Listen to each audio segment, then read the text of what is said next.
This week, Facebook wants to give money to creators. Do you want to spend money for a rollable TV? And Clippy is back. Those are some of the tech news stories from this week. That's Friday, July 16th, 2021. My name is Kirk Corliss. And I'm Scott Ertz. And this is okay. This is gonna be weird. And this is episode 92 of the GNC Week in Review podcast. Proud partner of the Tech Podcast Network. If it's tech, it's here. Thank you so much for tuning in for this week's episode. We are live on gncweekly.com/live, so please be sure to say hello in chat or comment. Also, be sure to like and subscribe to the GNC WIR channel on YouTube. If you miss a live video, you can always catch the replay later. If you are a new listener, please be sure to subscribe to the podcast, where you can find on the right-hand side column at gncweekly.com/ gncweekly.com. Let's try this again. Please be sure to subscribe to the podcast, where you can find on the right-hand side column at gncweekly.com, be it Apple Podcasts, Google Podcasts, or your favorite podcast app. If you have a comment, be it on social media or email, and that all can be found at gncweekly.com/connect. I got the right graphics and the right lower third. Woohoo! All right. Awesome. All right, so a couple of things. Both Scott and I are going to be off next Friday. I have an engagement that I cannot miss, and Scott is doing something really awesome with Roboticon. It's for MetroCon, which is an event that I have done for the last couple of years. It's been usually with the 3000 Brigade, which is why I've got my 3KB shirt on tonight. But this year, we're doing it with the Amrock Fab Lab, and we're bringing the Haddo augmented reality dodgeball game to MetroCon. To the best of our knowledge, it'll be the first time that Haddo has been at a convention in North America, period. So we're super stoked about it. I cannot wait. So that's what obviously I went away there a second. Yeah, you were cutting out there. Yeah, I'm gonna try changing the internet again. Okay. But yes, no, I'm super stoked about it. It's gonna be a ton of fun. Cool. Awesome. And what is Haddo, for those who don't know what that is? It is an augmented reality dodgeball game. Okay. I just posted, I did an interview with our local Fox affiliate that aired today that explains it. It's on my Facebook page, and we'll share it from the GNC Week in Review for people who want to learn a little bit more. It's super cool. You have goggles and a thing on your arm, and 3-on-3 you play dodgeball without having to hit somebody with a ball. Cool.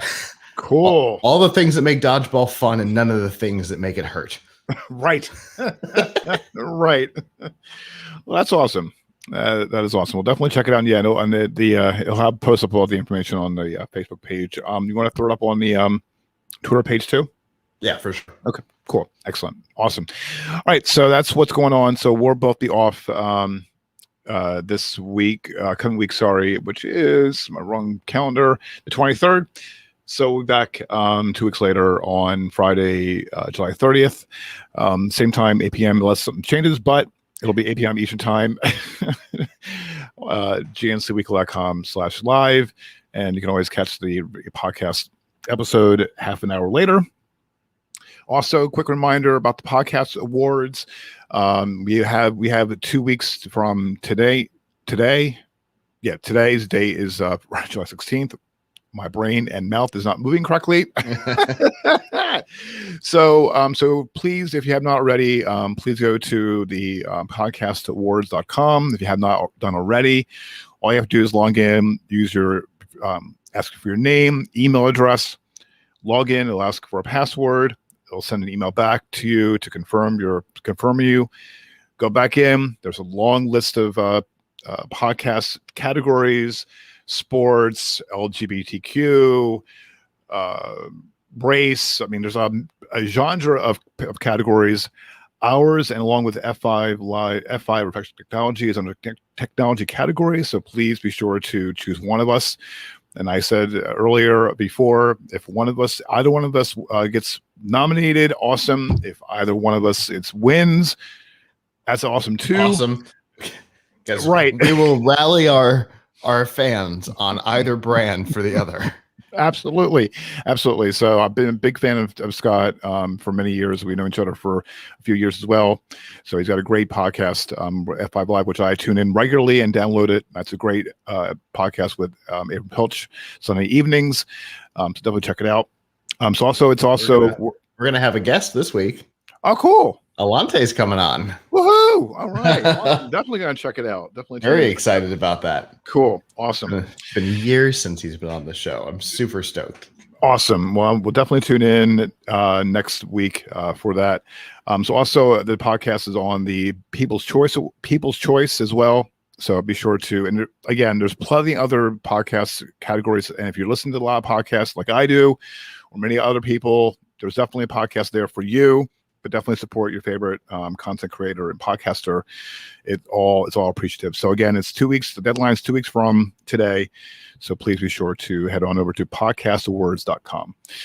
All right. So we're going to jump in the news week. News a little bit light this week. I tried my darndest to pull all the stories that are affecting tech news and some other stuff that's going on, but that's for another day. All right. So we're going to jump in. Top story this week. Facebook plans to pay out $1 billion to creators over the next year. And a half, excuse me, as part of an effort to court content makers to its many services. The money will be awarded to creators who use Facebook products in different ways on Facebook. Creators can get a cash bonus for running ads on their videos or reaching certain tipping milestones during live streams. On Instagram, creators can get paid for enabling ads on their IGTV videos, getting tipped in live streams, or creating popular videos on Reels. The money is available to creators on an invitation-only basis for now, and new options for making money will be announced later.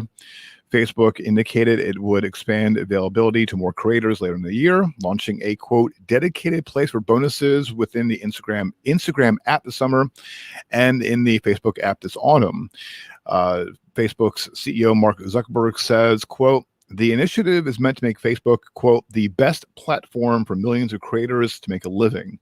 The money will be dispersed by the end of 2022. It seems to me that Facebook is taking a play on YouTube, who is like the big platform for videos and also for content creators to make money as well. Yeah, it's definitely the place to monetize, especially when you're small. When I do consulting for people, I always remind them that, you want to build a house on property that you own. So use YouTube like we do to help drive people towards your own platform in the event that something goes wrong, right? We've been seeing YouTube and Facebook do a lot of content moderation, which I don't think we're talking about, but if you want to find out, right? So if you want to find out more about that, you can go to geeknewscentral.com and listen to Todd's episode from last night. Facebook and YouTube have been doing a ton of content moderation lately. Right. And that wasn't a planned bumper for Todd, by the way. And so, there are a couple of high profile ones.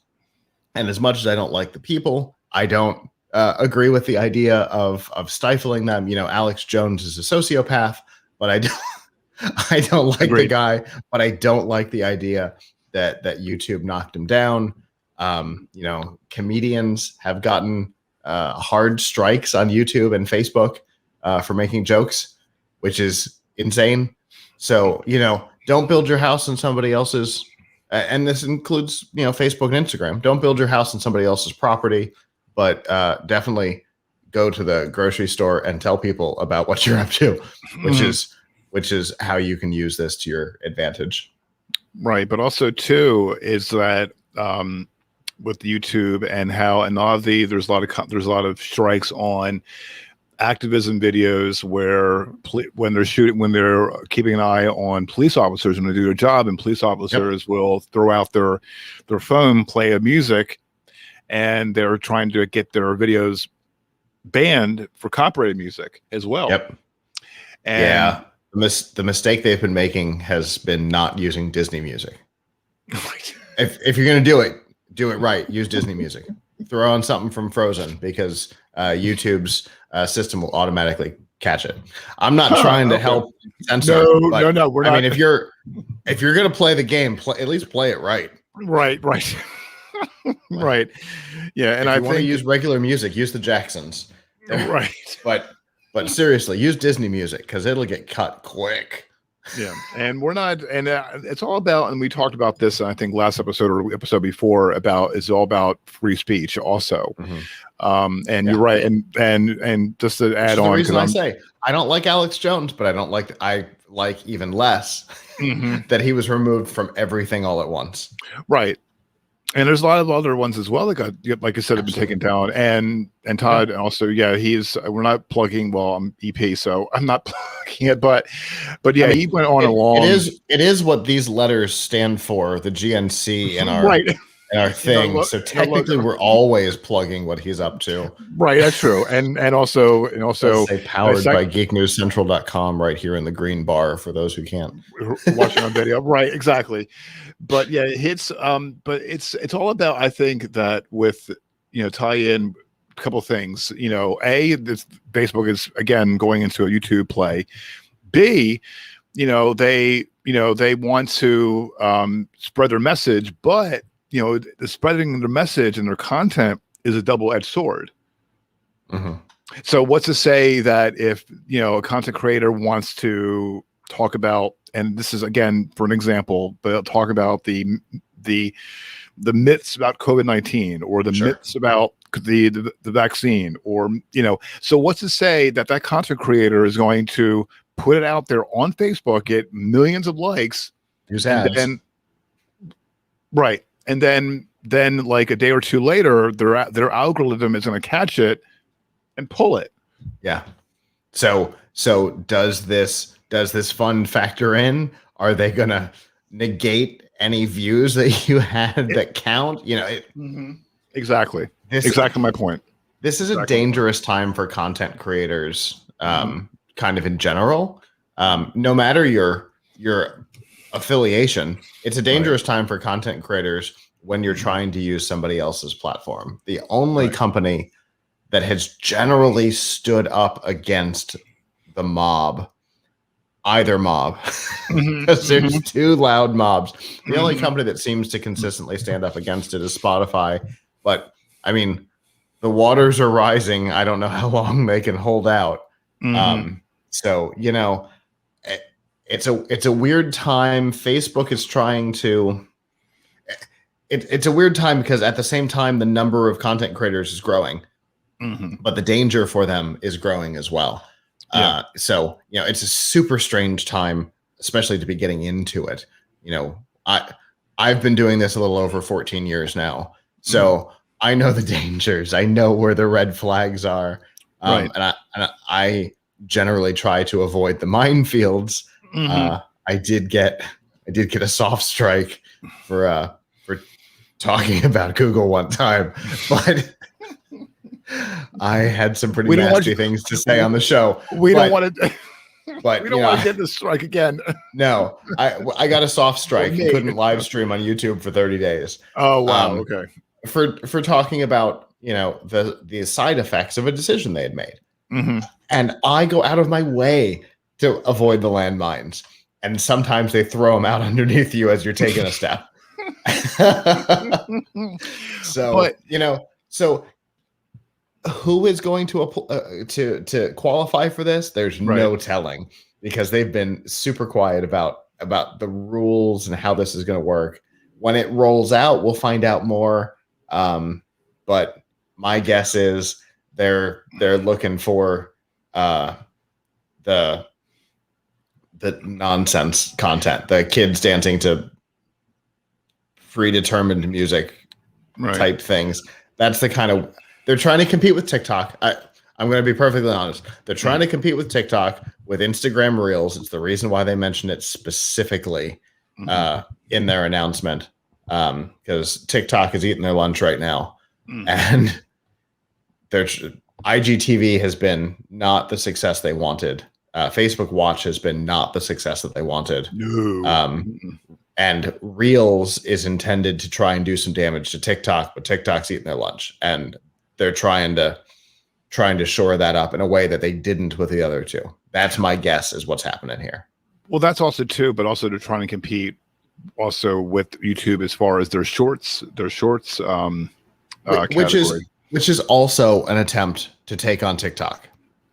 Fair enough. Both of them are getting into this new space real late because it's just Vine, which was founded in 2007.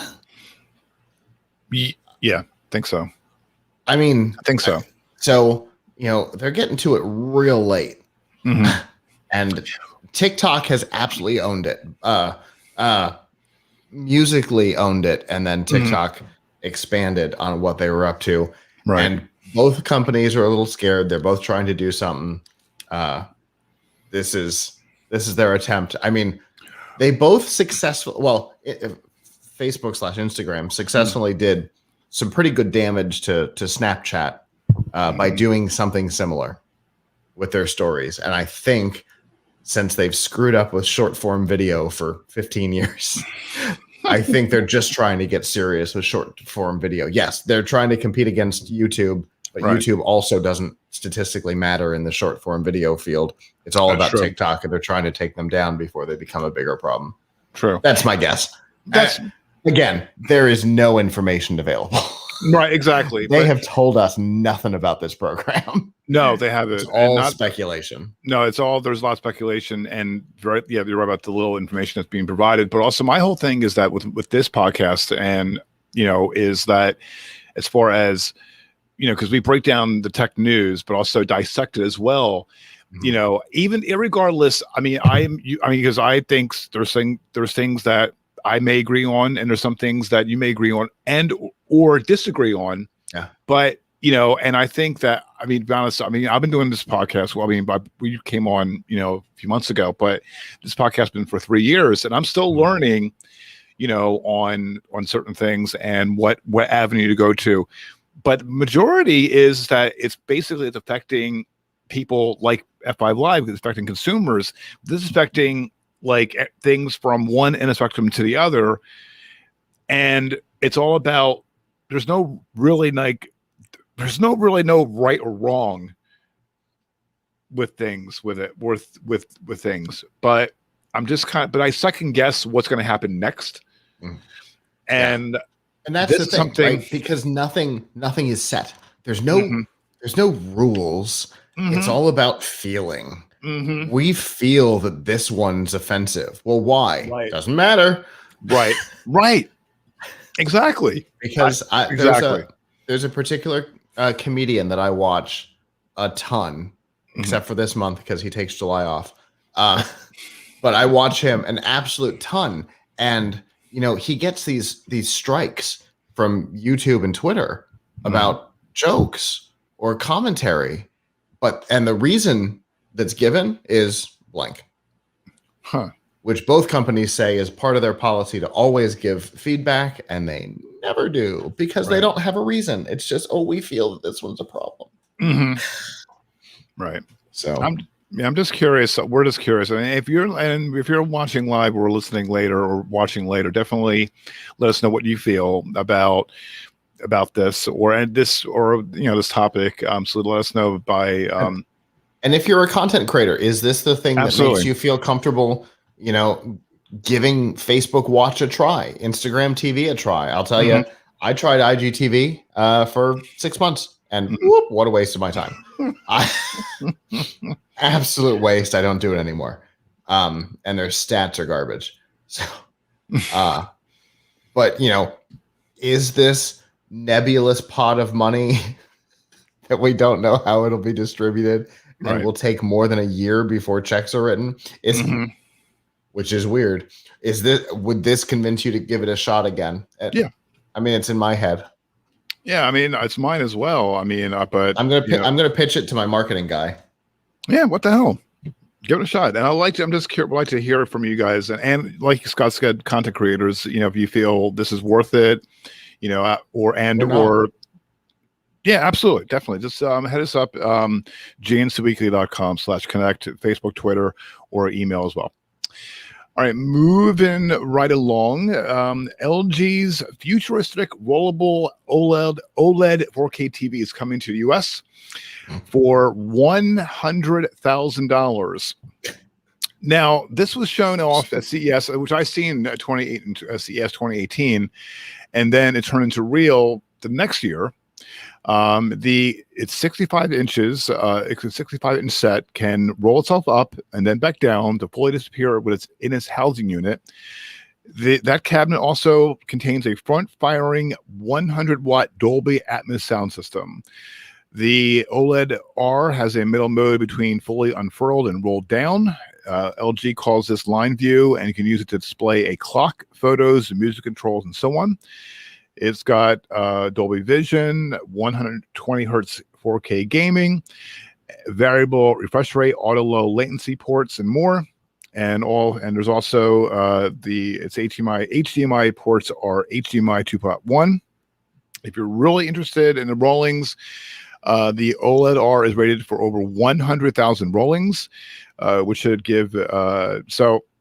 They're also saying, LG, is saying that it's taking orders for the OLED R, and that, quote, this is from LG, customers will receive white glove delivery installation service to ensure a seamless setup experience. Each TV is built to order from the company's Gumi, South Korea facility. I don't have $100,000. I'm trying to get a house. Yeah. Okay. So, all right. You've gone a different direction with it than I did. So what I did was I went to Amazon and I searched for 100-watt Dolby Atmos soundbar. Mm-hmm. There's a Samsung one for $480 that I could have by Sunday. And a 65-inch LG TV, 4K. Couple $100, right? So for less than $1,000, I can get this that doesn't roll into itself, right?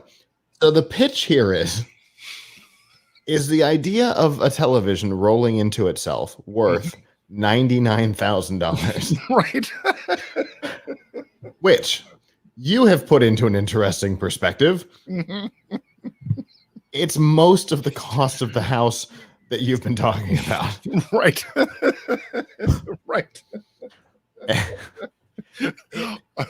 It's almost exactly the original price and just slightly below the price that we were talking a little while ago. So, so you could buy a television that rolls into itself, right? Or a home. Oh, it seems like the height of what is happening here. I think we got a show title: $100,000 or for a TV or a home. Show title. Show title. Selling my house for a television. There you go. That's it. I gotta get this second of the. All right, let me make sure I got this here. Hang on one second. Give me a second. I'm gonna make sure. It's just. Hang on. It's seriously. It's bonkers. This is the dumbest thing because it's not like it's the Samsung wall, right? Mm-hmm. Yes, the Samsung wall is expensive. Mm-hmm. That's not designed for your house. That is designed for me to be able to take to events and do a big display wall and be able to snap panels together that aren't this big, which is normally how you have to build an LED wall. They're usually a foot by a foot. They're tiny little panels. And if you want to do, a huge wall at a sports arena, you've got to have hundreds of these panels. And so Samsung's wall was designed to do the same thing in maybe 12 panels. Okay, that's expensive. This is designed for your living room. This is stupid. I don't get it. Who is the target demo for this thing? Right. Is it Bill Gates? Is that who this is? Is this designed specifically for Bill Gates and Bezos? Now that he's got nothing to do with his time, he's just gonna roll the TV up and down. Well, when I saw that TV, it's gorgeous. I mean, but I when I saw that, and I saw the wall too when we were there 2020. That's also gorgeous. I mean, but you have to have a great interview with the wall. Yeah, when I saw that, I was like blown away when I saw that, and I was like amazed. But and I got the title. I have to clean it up a little bit later. So if you're listening on the audio feed, the podcast, you'll see it.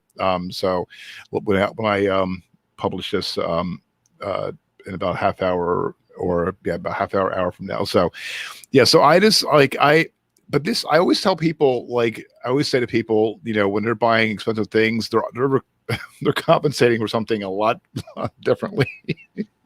Yeah, a lot deeper inside. Right. Oh my goodness. Yeah, yeah, and also too, when they're saying that, they're going to receive white glove delivery and installation service. You better. Right.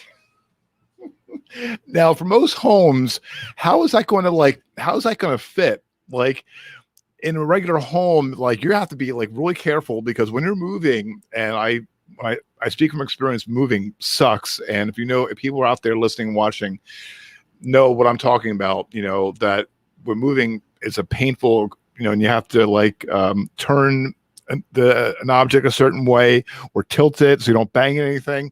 Mm-hmm. Oh, imagine if you were carrying that thing in and that banged over to, oh my goodness. Yeah. You can kiss it. You can kiss that $100. Yeah, it suddenly becomes a very expensive soundbar. Or a paperweight. And I'm not going to lie. Here's the thing. We know how quickly television technology moves. Mm-hmm. Mm-hmm. So this $100,000 investment, how long do you keep it? That makes me even more uncomfortable.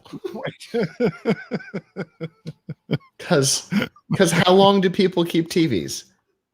10 years, maybe? Yeah. So we're talking $10,000 a year. What is that? What does that work out to?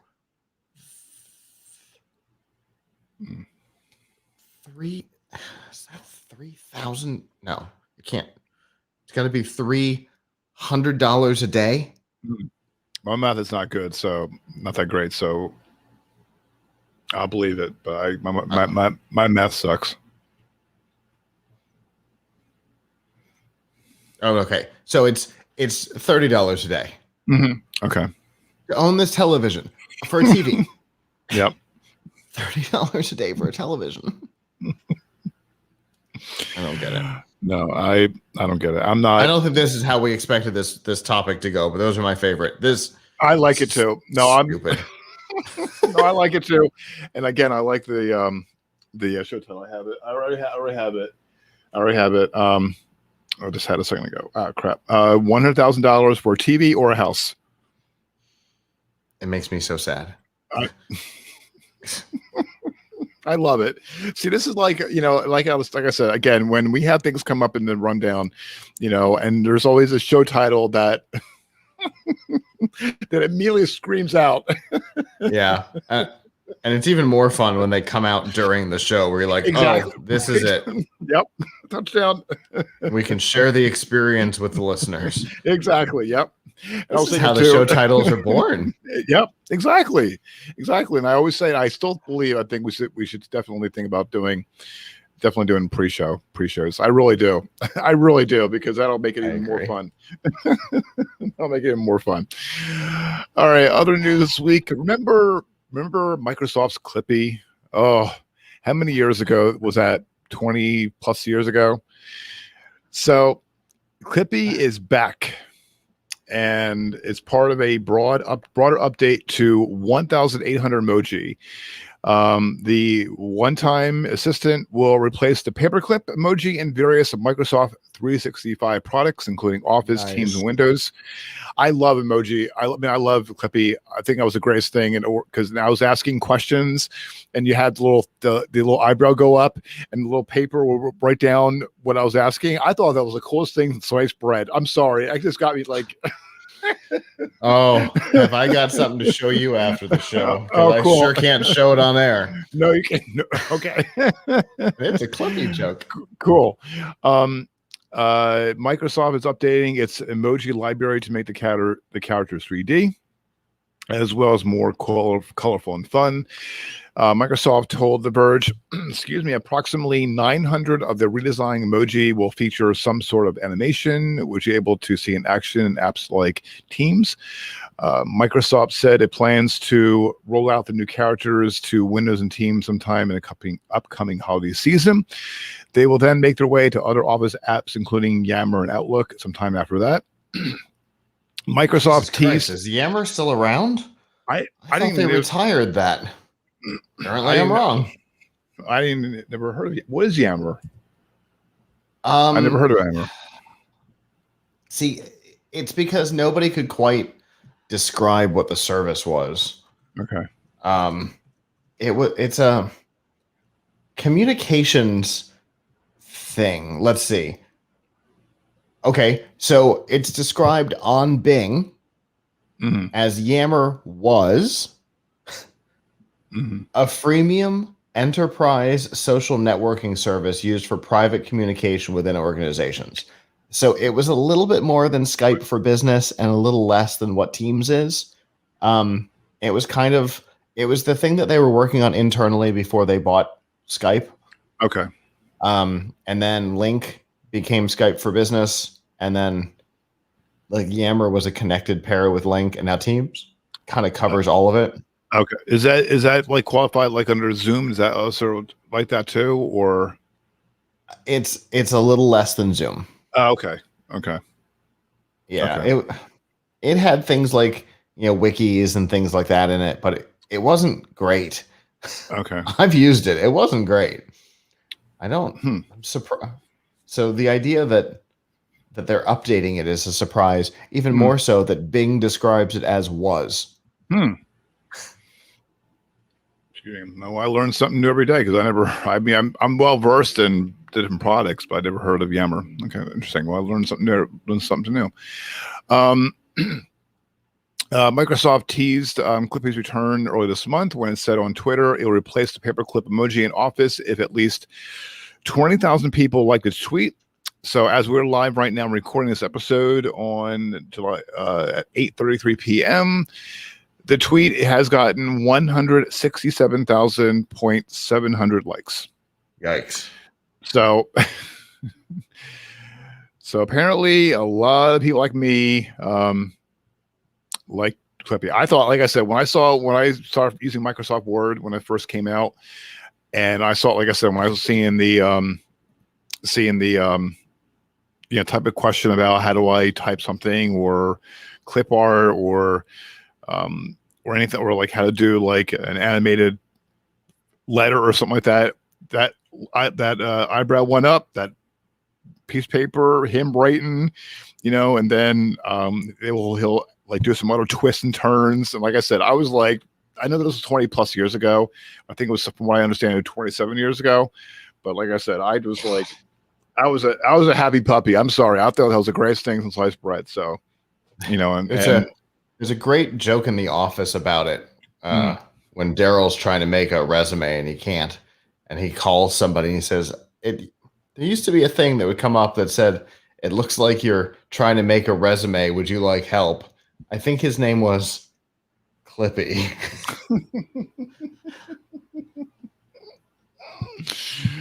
I love it. That's good. I think that's awesome. So I think that's great that it's bringing it back. All right. Next up, at&t has announced a partnership with Boingo Wireless to bring its fast mmWave 5G, which it calls 5G Plus, to more U.S. airports with a goal of 7 by the end of the year and 25 by the end of 2022. That's counting its first deployment in Tampa International Airport earlier this year. Interesting. There's a little bit of a catch. Travelers will only find Boingo, of course there is. Well, there's the other catch. There's that, and there's another catch. Only find excuse me, travelers only find 5G plus in certain areas of the airport, like major gates and concession areas. Yes, if you don't know, Boingo is well known for providing Wi-Fi to air travelers, but what at&t is deploying isn't 5G branded Wi-Fi. Any at&t subscriber with the right phones and a 5G plan will be able to connect automatically to network. However, not all 5G phones include mmWave support. Right. The the iPhone 12 and Galaxy S21 series do. Speaking of Samsung, we'll talk about that a little later. 5G is dropping it, if I remember correctly. The 4A has it, and the 5A is dropping it. Aha. It gets better and better. The Verge is reporting that bringing mmWave 5G from the outside to indoor locations presents some unique challenges. The higher frequencies it uses provide huge capacity and speeds, but don't travel far and are easily stopped by walls, windows, and other obstacles. However, according to at&t's Senior Vice President of Network Infrastructure, Mo Katebay, and I'm pronouncing this person's name, I apologize, focusing deployment within high traffic indoor locations and as it is in many ways easier than bringing mmWave to open air location like a city block. Working with one building owner tends to be easier than with many building and landowners that lease space for equipment, for example. He says he sees strategic 5G plus deployments like these are an important piece of its overall 5G strategy in next few years. Speaking to The Verge, he emphasized that the company has first focused on extending its 5G coverage nationwide, using mmWave for dense urban areas and venues, which he says are the places, quote, where 5G plus really shines. Yeah. It's been popular both with AT&T and Verizon for deployments in places like sports arenas, because of the dense population, the lots of people in a small area where traditional cellular signals essentially get absorbed and overloaded, and you see cells start to shrink down. mmWave doesn't do that, but it also is able to be stopped almost like magic just by doing, a hand gesture at it. It is so unstable. It can get stopped by almost anything. But, when you're in an open air place like a sports arena, there's a lot of value. And same thing with the big terminals. I would imagine that it's going to go into the new terminal at Tampa, which would make a lot of sense. The idea that it's in other places is actually fascinating to me. The fact that they rolled it out to, TPA first is weird. But why is it that really the need for them to put in, even with Verizon putting in stadiums and airports where it should be deployed elsewhere, and they're dropping these phones out to the world where you can't connect to them? Where's the priorities shifted somewhere? It comes down to which technology they're deploying, right? Standard 5G works very similar to LTE. It has lower capacity, but longer wave, longer range, as well as more durability. Whereas with the shortwave, the mmWave, it's real strong and has a lot of capacity. So you can get a lot more devices connected to one node without the cell shrinking down, because every time you connect another device, your cell shrinks.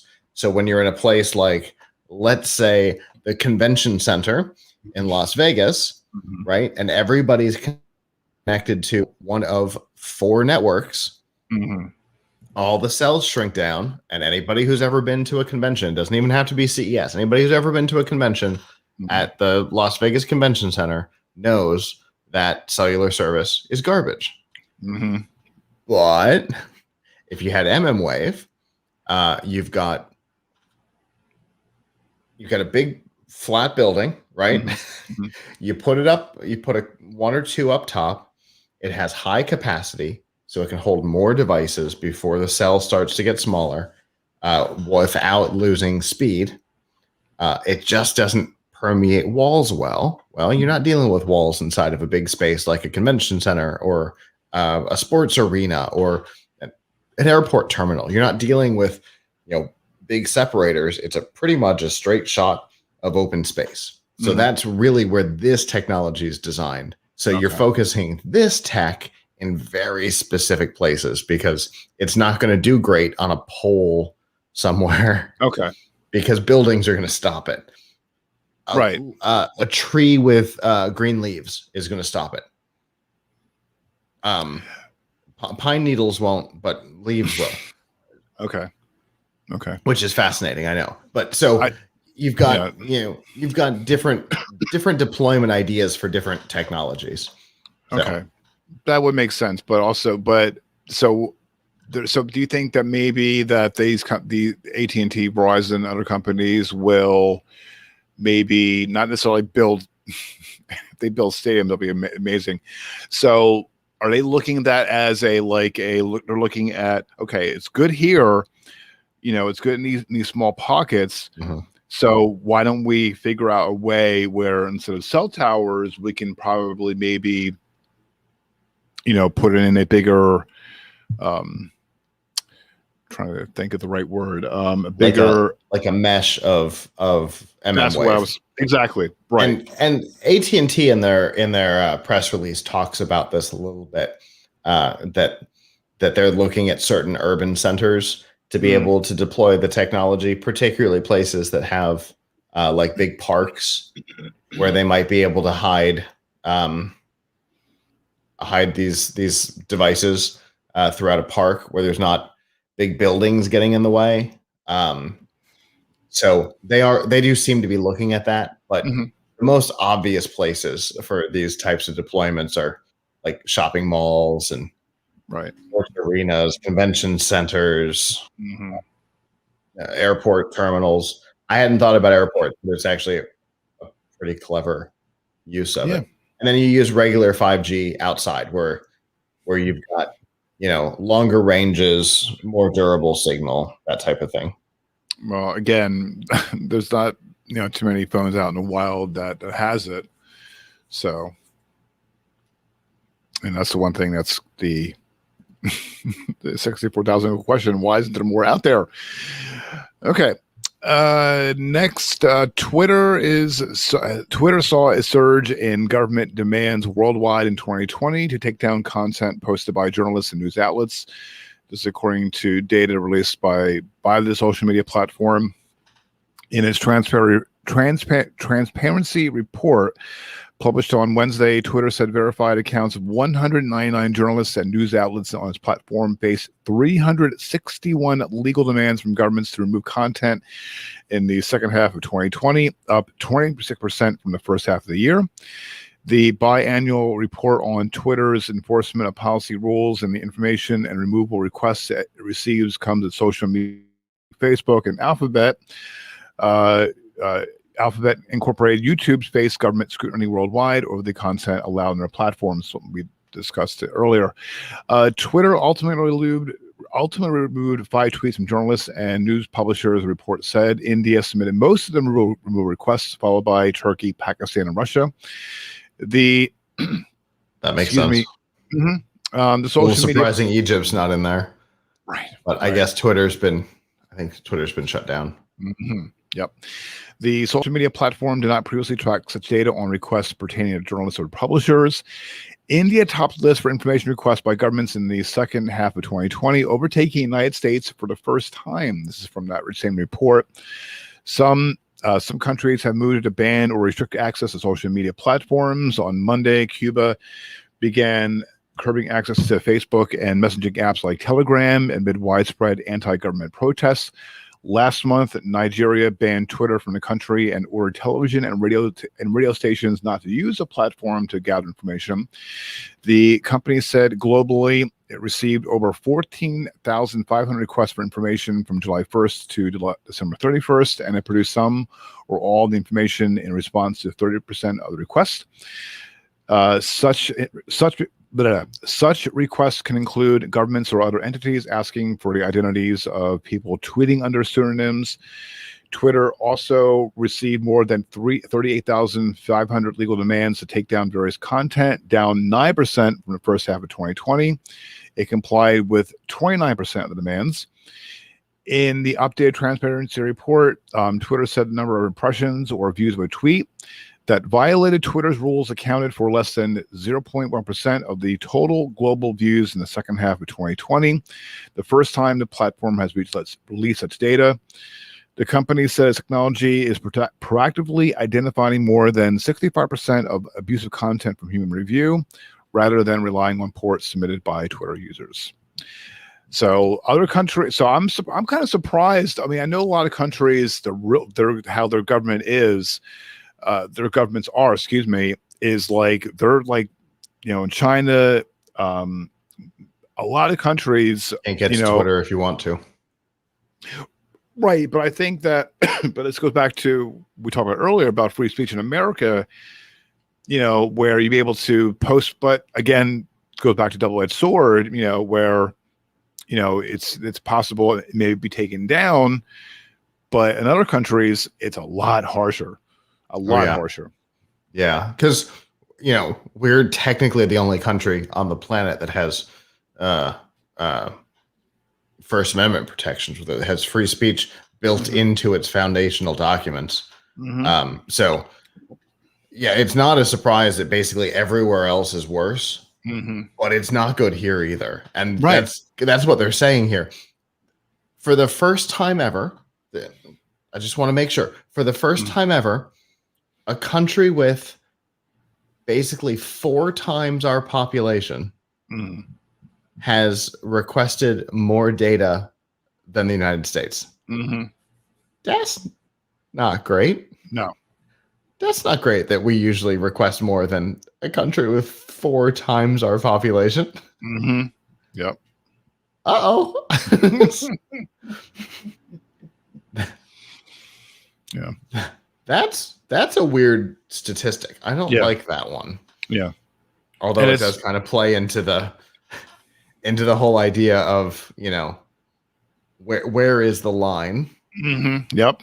Exactly. What data should be public, what should be private. It's all, the Abram and I talked about it a number of times under the last administration, that there were people in the Department of Justice that were petitioning the United Nations to try and make it so that encryption had a backdoor, which of course invalidates encryption and makes the internet kind of a worthless place.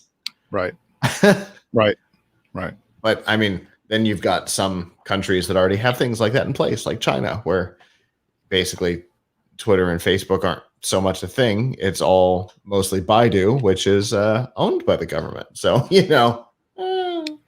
But you also notice too, it's a lot more prevalent, a lot more now than, it's like, it goes back to, again, with like, with the myths and the misinformation, and no matter what, and like I said, there's both sides that are angry. Both sides are. Yeah. So, but it's a lot more prevalent this year than last year, where it has. There was like little pockets, things going on, and hyperbole. But now it's like it's gotten way out of control. And I admit I'm on Facebook. I'm on it maybe for 5 minutes max, because I like to go into the groups that I'm happy with, and I can feel good about myself, and I can have that calmness. And on Twitter, same thing. I'm on it like for 5 minutes max. I'll see some things going on, some things that I laugh about, because there's some people that I follow on Twitter are hilarious, and that makes my day too. And I'm done. Then I play my games, and and I'm a happy puppy. But wow, I mean, it's like lately, again with this past year, I mean, it's been bananas, crazy stuff.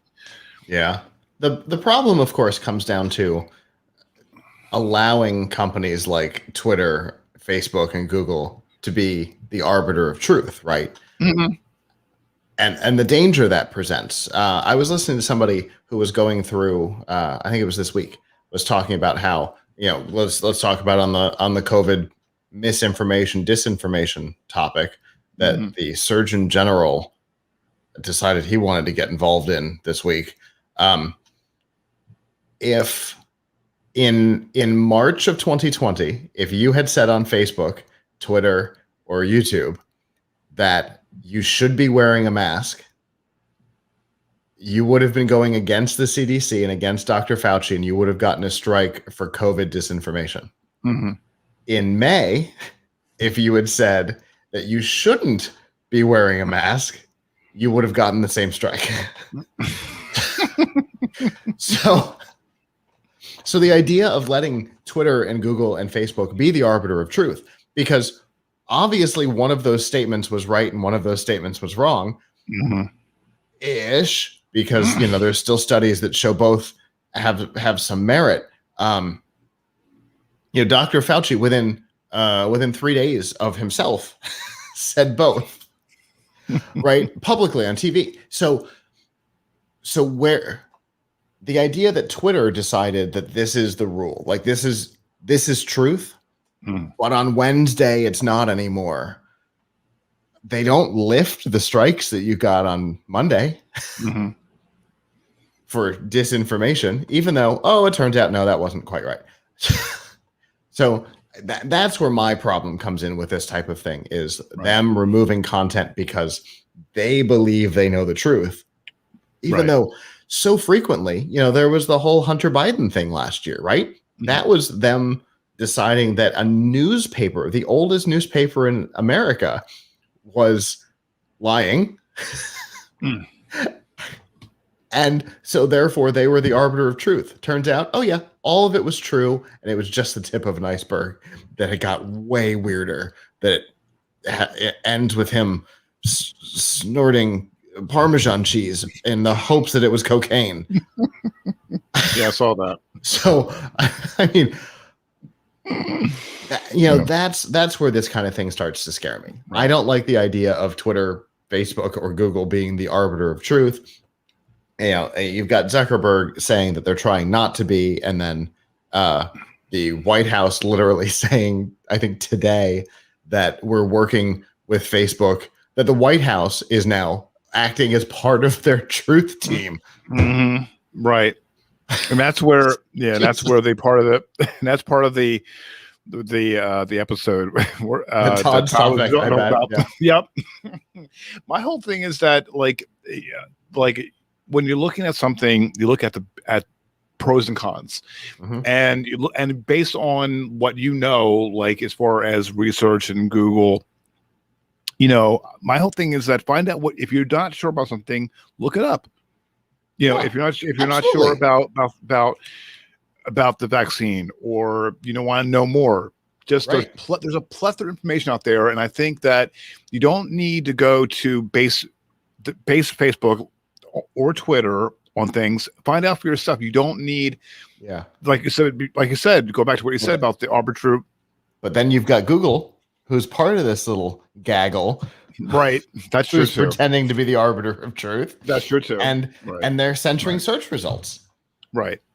Which is part of their FTC investigation.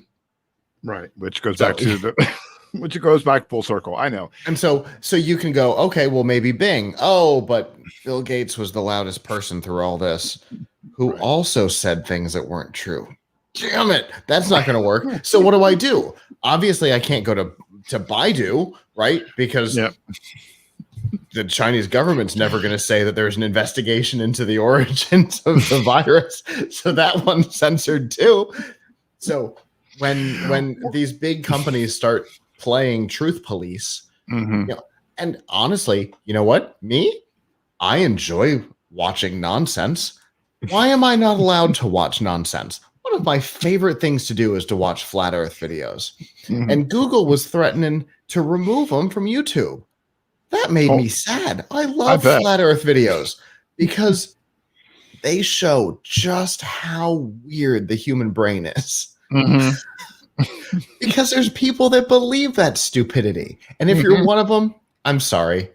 It's stupid. and anybody who's fully functional knows it.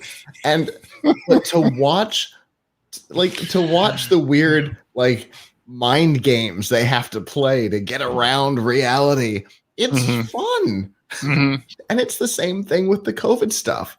Right. I have enjoyed watching Dr. Fauci day to day not say the same thing.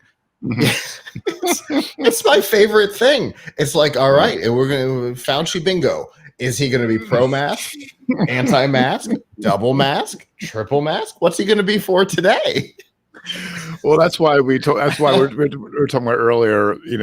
Earlier that I watched C-SPAN, and and it's the press briefings or the news conferences, and it's like it makes your head spin. The stuff that goes there, questions that are asked, and the answers that are being answered, and so no questions are being answered. Well, that's too. They are avoided at all costs, right? Which I understand is the press secretary's job, is to try to avoid answering questions. Right. Yeah. And if we're going into this, well, we're not going to this political rabbit hole, because we'll be here all night, and yeah, we will. Because 2020 has been so weird, as evidenced by this report. Yep.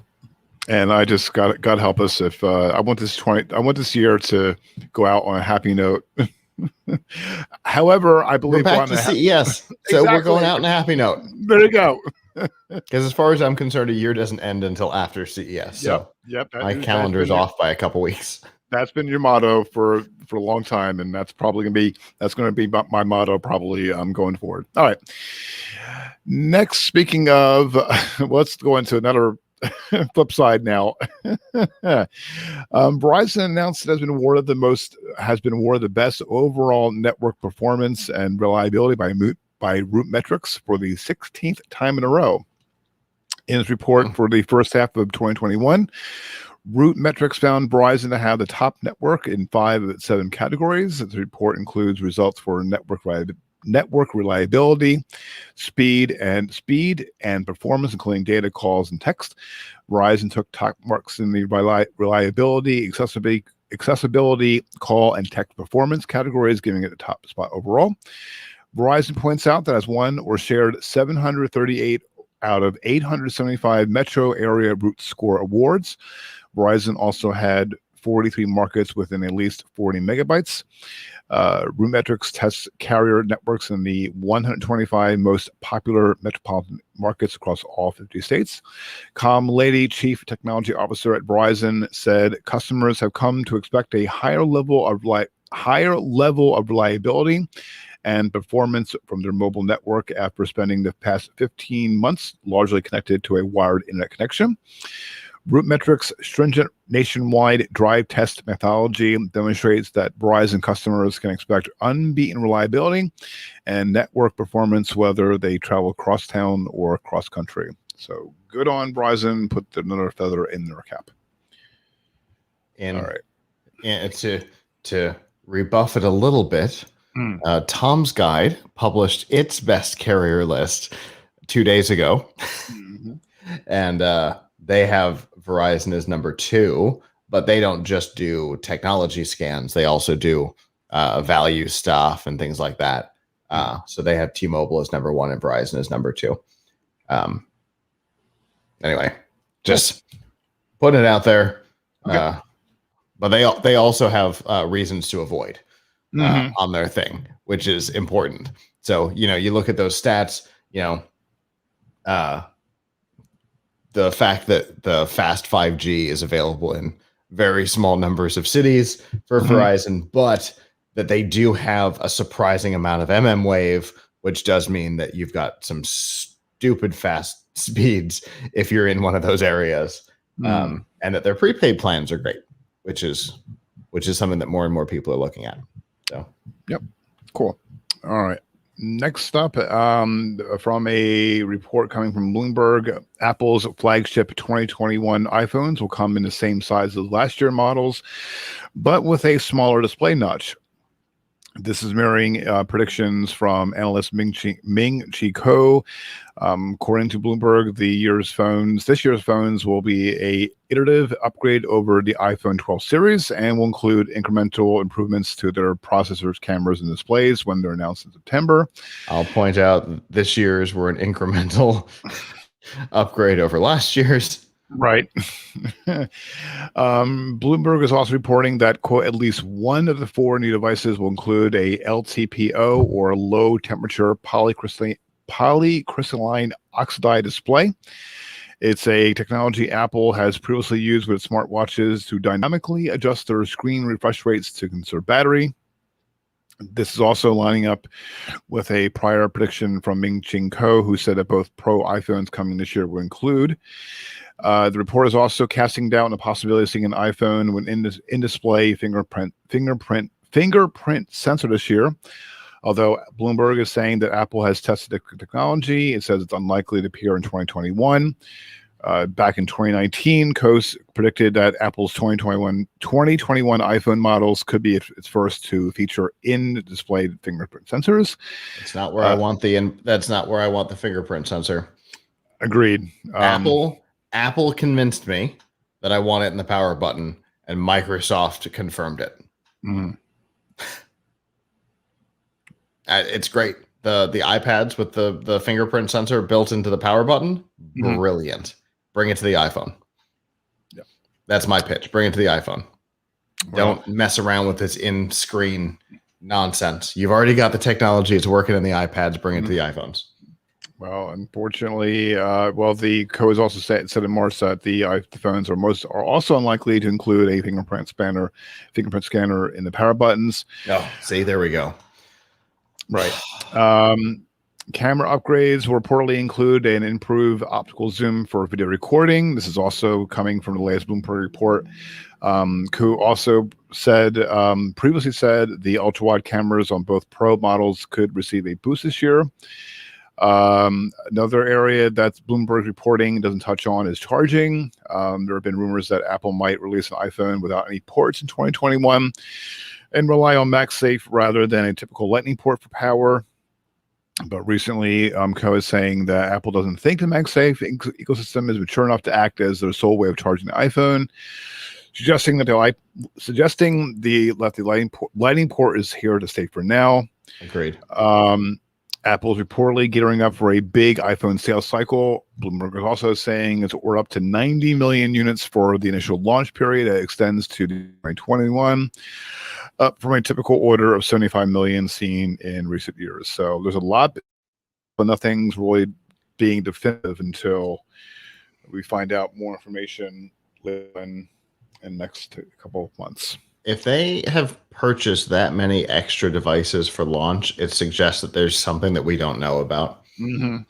There's some piece of this that is not clear, that they think that this is less incremental than the reports are suggesting. It'll be interesting to see what they think that is. Yep. Because I'll tell you personally, unless they send me a 13, the 12 is where I'm stopping. I'm tired of these things. Well, I was thinking about getting it. Well, I'm definitely getting my Pixel come hell or high water. Definitely getting that. But as far as mobile stuff, on the go, if I wanted to do some vlogging or for our YouTube channel, I'm definitely going to get the iPhone 12 because I've heard great things about it, and they've got good cameras. Yep. For sure. This is the second device in a row that I've had radio problems with, though. Ooh. An 11. I had 3 11 Pro Maxes and a 12 Pro Max. They've all had the same radio problems. It makes me way less interested in continuing down this path. So, yeah. Well, like I said, we'll see. This is an interesting one. I didn't read this one. Oh boy. Yeah, I got to look at it before we get in. A pilot for Delta Airlines is suing his own company for $1 billion. He's alleging that stolen app he created, or they created. Yeah, get the right words out. Captain Craig Alexander, he's a 11-year veteran who flies 757s.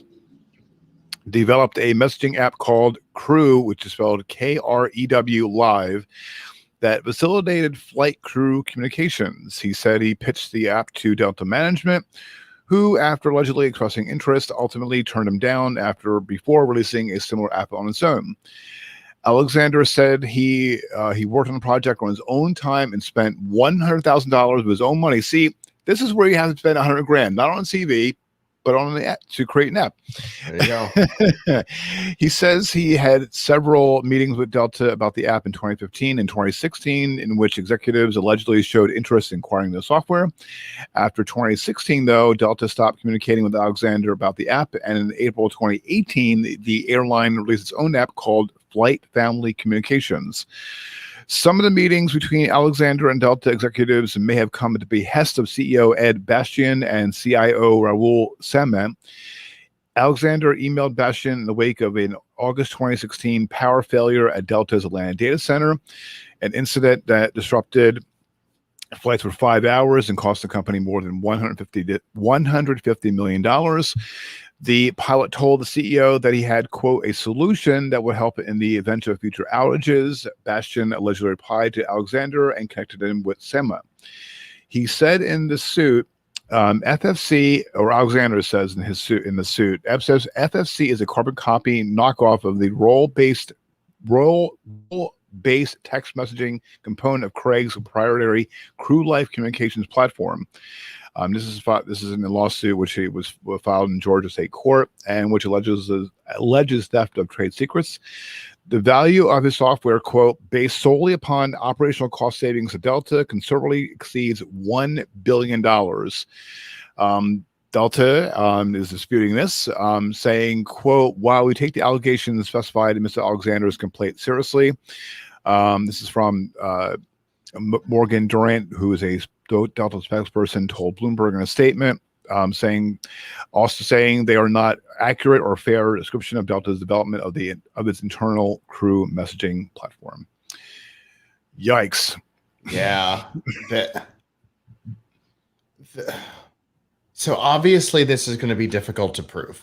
Mm-hmm. As the Winklevoss twins can attest to, right? Trying to prove this in a court of law is going to be complicated, mm-hmm. Because unless he registered the IP somewhere, mm-hmm. for example, it was made available through one of the app stores where you can go back and have Apple redistribute an old version so you can compare, mm-hmm. Side by side, which may or may not be possible. It's be super difficult to confirm because did he have these meetings? I don't know. Mm-hmm. Right. There are very few people who could confirm it, and it's going to come down to an he said, she said, because there's no way this is logged on an official thing. Mm-hmm. You know, it's not in a SEC filing for mm-hmm. the quarter that we met with a pilot about, flight crew communications. Mm-hmm. So this is going to be a difficult battle for him. I think it's going to be easy to prove the $1 billion savings to the company because mm-hmm. a 5-hour outage cost him $150 million. Mm-hmm. That is a really easy argument to get to $1 billion. Now, mm-hmm. is a court going to award him $1 billion? No, of course not. No. Absolutely not. But if he can prove that the company has saved $1 billion with technology that he stole, that they stole from him, oh, okay, that might, he might get half of that or something, or what would the licensing fee have been? What would have been an appropriate licensing or, whatever. But the real uphill battle here is proving within a court, right, which has a high burden of proof. proving that he built the technology, he showed it to them, and then they stole it. That's going to be a challenge, and it's going to take a long time. The Oracle Google thing was a decade. And they were talking about similar amounts of money. So, I mean, that ran for a decade. And in the end, both of them spent that in court. You know what I mean? Right. So it's a fascinating story that I don't know how it goes forward.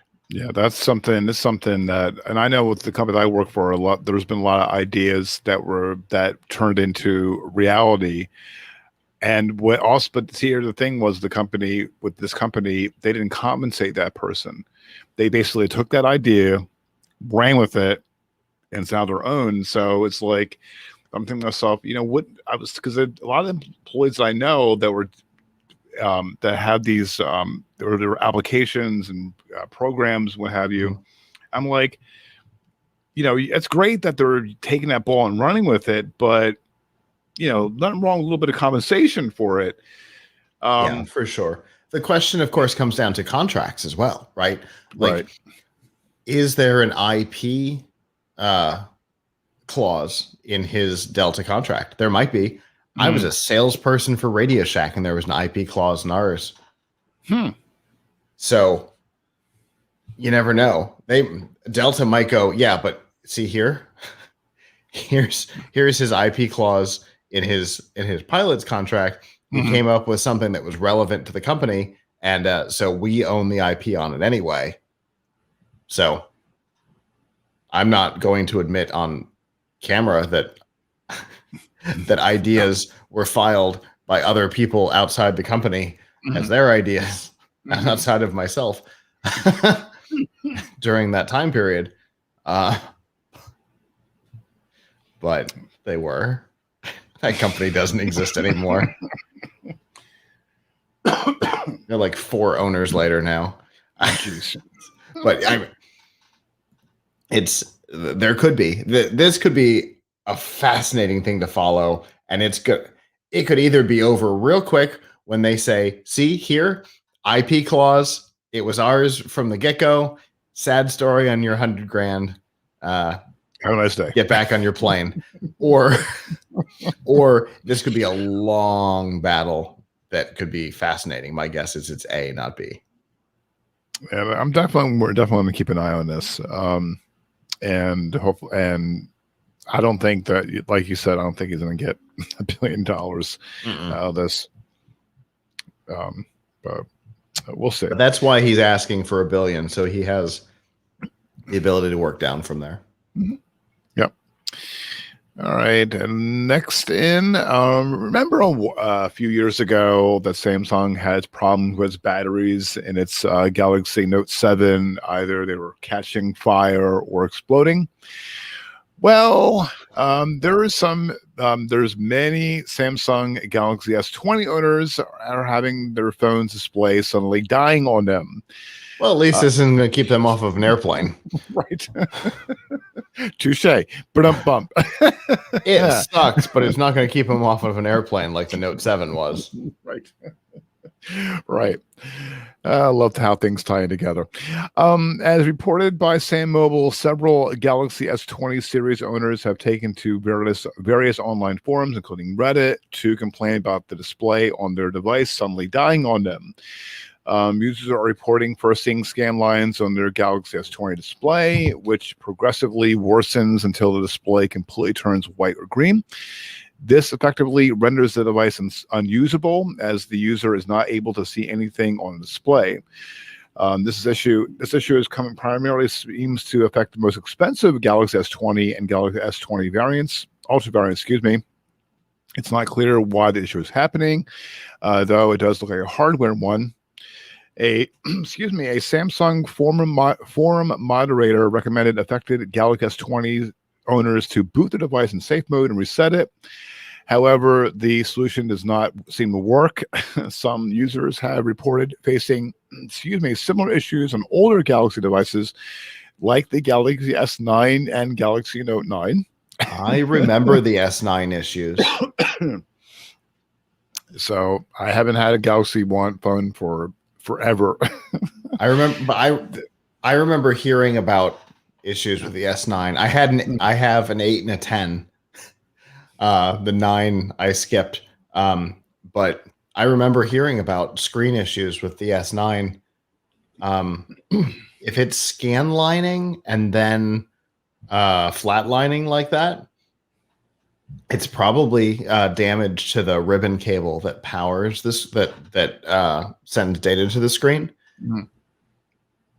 Because it would be very similar to what happened with a laptop if it has been folded a certain number of times and the hinge crimps the ribbon cable in there. This is the exact same result. So that likely means that there's a heat issue inside the phone and the ribbon cable is getting damaged. Because it's not like there's motion in there like there is in a laptop. The only thing I can think of that would damage it, unless there's something sharp that's somehow cutting the cable over an extended period of time, the only thing I can think of is heat. And that's not great, especially because of the history with the Note 7. Right. Well, hopefully, we don't know if that is. It's possibly one of the reasons why. The only solution that has worked for most Galaxy S owners, S20 owners, is to take the device to the nearest Samsung service center and get their display replaced. Because the ribbon cable will be replaced with it. And that's also expensive. And however, if your phone is not out of warranty, then you'll have to pay the display replacement from your own pocket. Samsung has not acknowledged the issue, and it remains to be seen if it will do so and reduce the displays on the affected Galaxy S20 units for free. So, and this then, of course, compensate people who have already paid. Exactly. So, so we'll definitely, there's something also to keep an eye on because it's been reported through several outlets over this week. So we'll see what happens. It's not a great situation. It wouldn't be the first time that we've seen a phone ribbon cable damaged via heat. There have been other issues with other non-Samsung phones, not entirely on Samsung. We've seen this happen in the past. There was a problem at one point, I think, with the 3GS from Apple, where they were doing free screen replacements because there was a heat issue on the ribbon cable, and there was an HTC issue, maybe dating back further than iOS and Android. So it wouldn't be the first time that this has happened. In the past, the companies have recognized it and taken care of it, usually at the expense of the company that manufactured the screen, even though it's not their fault. Right. So from the battery to display issues, what's next? Yeah, don't ask that question. No, right. Sorry, I don't want to jinx it. Sorry, I don't want to jinx it. I don't want to jinx it. I've already had phones explode. Right. Let's not try and no. Try and one up that one. No, bad juju. Bad juju. All right, and finally this week, a little bit of good news, I think. This is coming from Fox News. 41-year-old Josie Rock was taking photos of her three-month-old son, Asher. When she went back to review the photo, she noticed that one of Asher's eyes was glowing white, which she immediately suspected was cancer. Further testing, her fears were confirmed, and it was discovered that Asher had a very rare form of eye cancer known as grade A retinoblastoma. The good news is grade D. Excuse me. I'm sorry. Grade D. I had to my font up a little bit. Grade D. I apologize. Grade D retinoblastoma. The good news is it was caught early. Asher managed to undergo successful treatment. According to Thomas Olson, director of the Solid Tumor Program in the Aflac Cancer Center of Children's Healthcare of Atlanta, say that 5 times real fast, he told Fox News, quote, "At first we gave him chemotherapy intravenous and the ophthalmologist used lasers on the spots on his eye and there were no responses. He finished chemo in 2015. The problem with retinoblastoma is it can pop up in other places. Over time, he had a few more new ones pop up and they were lasered. Asher is now 7 years old, has has undergone 54 exams to date and is still being treated. Thankfully, as it was caught early on, he has managed to survive. So that is awesome good news. Something as simple as taking a photo of an infant and being aware of what was happening in the photo is what caught this. Yep. So, and it's one of those things, like, a photo can tell you a lot. So pay attention. You know, the color that shows up in eyes in photos can oftentimes tell all kinds of things. I think I read somewhere that there's even like there's something that happens to the eyes in certain photos. If you're dehydrated or something, like, your eyes tell lots of stories. So pay attention to them in photos. Yep. I think that's the moral of this story. Right. Well, the moral of the story is don't buy $100,000 for TV, but well, there's that too, because you might have to deal with eye cancer. Right. Yep. In a slightly related story, for those who have been following, our CES coverage for years, you might recognize Marissa as one of our team members, and Audie her sister has been a team member as well. Their little brother just got to ring the bell that he is cancer-free this week. So, woohoo! Oh, awesome. Great news.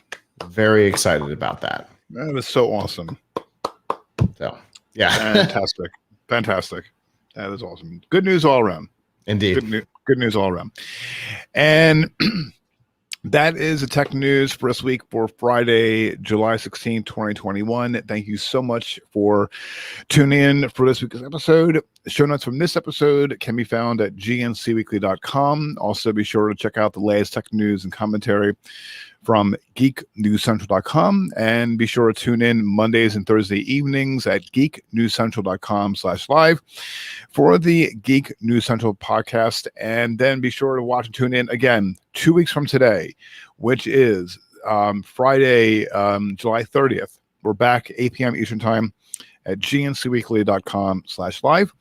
So be sure to like and subscribe to the GNCWIR channel on YouTube. Also, be sure to like and subscribe to the GNCWIR. Also, make sure to please click on the bell and always select notifications if I get my script right, so you will not miss the next episode. Also, be sure to share this episode with people you know so they can check out the podcast as well. Also, be sure to subscribe to this podcast on your favorite podcast app. And be sure to tune into FI Refreshing Technology with Scott Abram Sunday evenings at 9 p.m. Eastern Time. Again, 2 weeks from now at f5live.tv/join us, or be sure to subscribe to podcasts on your favorite podcast app. Comments on this week's episode, we would love to hear from them. Head on over to gncweekly.com/connect and connect either via email, Twitter, or Facebook. I'm on Twitter. I'm at Kirk Corliss. Scott is on Twitter at TTMABO. Till the next episode of GNC Week in Review in 2 weeks. So long. Ciao.